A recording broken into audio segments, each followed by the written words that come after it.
மகாராணி தொடர்கிறது.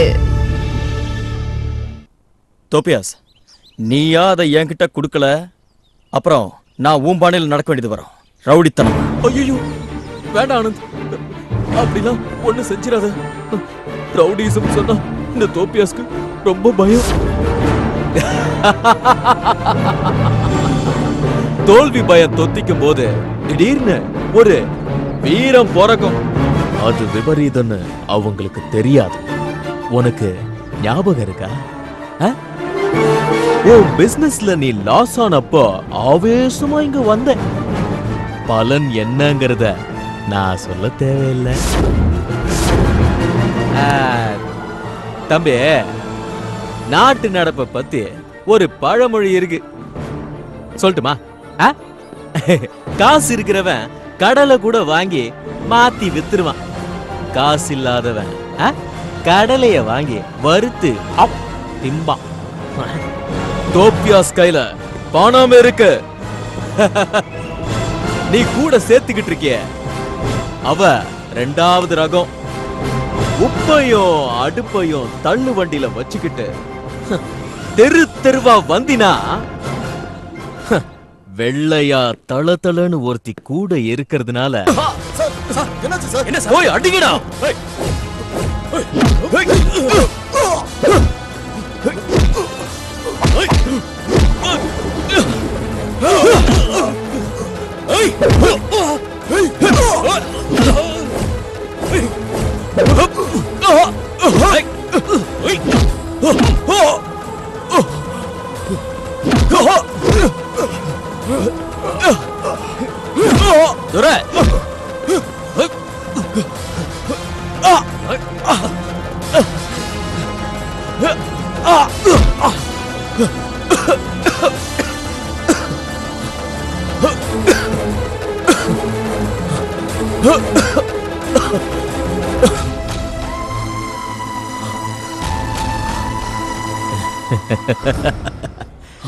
ஒழுங்கா போயிடு, இல்ல ஏற்கனவே தீர்க்க வேண்டிய கணக்க அதையும் சேர்த்து தீர்த்துருவேன்.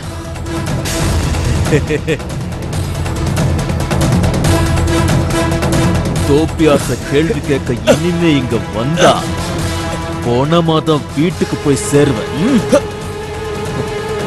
நான் சுஜா பாக்குற தேவ் அசோசியேட்ஸ் மேனேஜரா வெளியே இருந்து ஒரு ஆள் வந்து தாக்குனா அதுக்கு தண்டனை இதுதானே?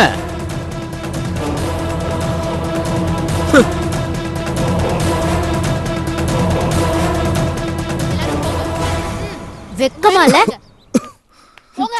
கொண்டவன் கையால அடி வாங்கி இப்படி இருக்கீங்களே, வெக்கமால? எதுக்காக அடிச்சாங்க? யாருக்காக நீங்க அடி வாங்குனீங்க? அவளுக்காகவா? அந்த மகாலட்சுமிக்கா? ஏன் அவ என்ன குடுப்பான்னு இப்படி எல்லாம் செய்றீங்க?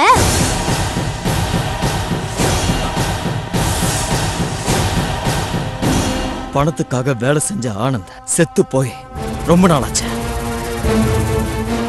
சாரி மேடம், உங்க கூட வேலை செய்யற ஸ்டாஃப் மேல கை வச்சது தப்புதான். I am really sorry Suja madam.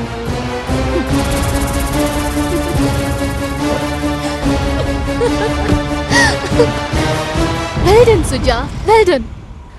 அப்பா, நானே எதிர்பார்க்கல. எனக்கு இப்படி ஒரு நாத்தனாரா? இது பாரு சுஜா, உனக்கு சீக்கிரமே ப்ரமோஷன் தரேன்.